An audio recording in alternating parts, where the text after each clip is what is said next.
Le CCNE a publié ce mardi son rapport de synthèse des États généraux de la bioéthique. Depuis le 18 janvier, une grande consultation citoyenne a été organisée partout en France et sur Internet. Le CCNE rendra son avis au gouvernement courant septembre, préambule à l'élaboration d'un projet de loi de bioéthique qui devrait être adopté au premier semestre 2019. Le temps de la synthèse avant le temps de la loi. Ce mardi, le Comité consultatif national d'éthique, CCNE, a remis son rapport de synthèse des États généraux de la bioéthique au ministère de la Santé, de la Justice et de l'Enseignement supérieur, ainsi qu'à l'Office parlementaire d'évaluation des choix scientifiques et technologiques, OPE-CST. Cette concertation citoyenne de plusieurs mois avait été organisée en préambule à l'avis que rendra le CCNE en septembre au gouvernement, qui planchera pour sa part sur un projet de loi de bioéthique. Un texte qui devrait être voté d'ici, durant le premier semestre 2019, a indiqué Cédric Villani, coprésident de l'OPE-CST.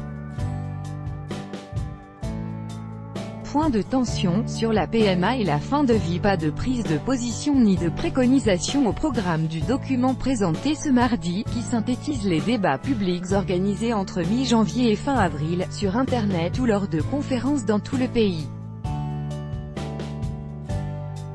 Nous sommes dans la première phase, rappelle Jean-François Delfraissy, président du CCNE.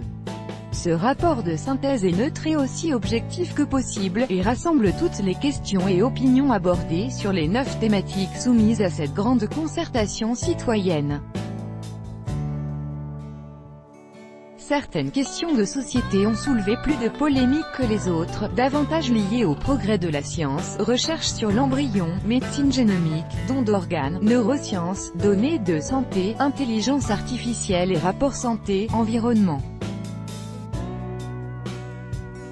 Au fil des pages, le rapport relève l'existence de points de tension, notamment sur la procréation médicalement assistée, PMA et la fin de vie, euthanasie et suicide assisté, qui ne devraient pas figurer dans la loi de bioéthique car ils font l'objet d'un texte à part. Il était important qu'il y ait ce débat citoyen. Comme tout événement de cette ampleur, ces États généraux ont connu des succès et des bémols, résume Jean-François Delfraissy. Cette synthèse ne reflète pas l'opinion française, mais celle des seuls participants à la concertation, rappelle-t-il, citant la présence d'un certain nombre de militants, qui ont pu monopoliser la parole, dans les débats sur la PMA, ces derniers mois. Les associations favorables à l'ouverture de la PMA aux femmes seules et aux couples de femmes homosexuelles ont accusé les anti d'avoir monopolisé la parole. Mais pas de quoi entacher le bénéfice de cette consultation citoyenne. Ce rapport n'est pas l'avis du CCNE, qui interviendra à la rentrée, ajoute le président du CCNE. Et cette consultation n'est pas un sondage. Ce qui nous intéresse, c'est d'écouter les arguments, les constructions de pensée et les différentes positions. Il était important qu'il y ait ce débat citoyen, souligne-t-il. Je souhaite que soit tiré de ces États généraux de la bioéthique un certain nombre de décisions qui seront dans la loi. Mais quoi qu'il advienne, il y aura eu un temps de démocratie sanitaire et ce temps-là ne pourra pas être effacé. D'ailleurs, nous ne recherchons pas le consensus, abonde Pierre-Henri Duhé, président de la section technique du CCNE.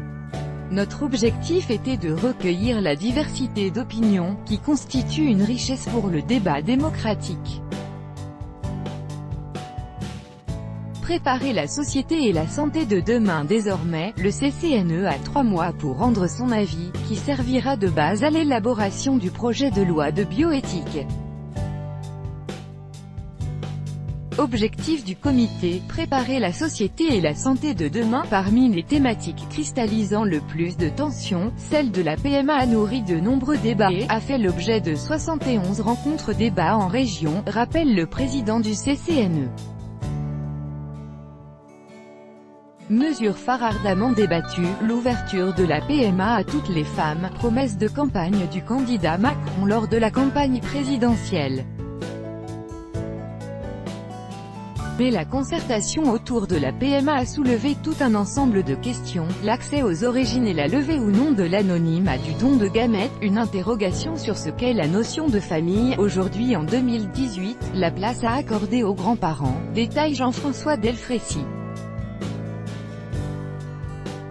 Et si elle n'était pas au menu des débats, la question de la conservation des ovocytes s'est pourtant invitée dans cette concertation, et le CCNE ne s'interdit pas de faire une recommandation sur ce sujet dans son avis qu'il remettra au gouvernement à la rentrée.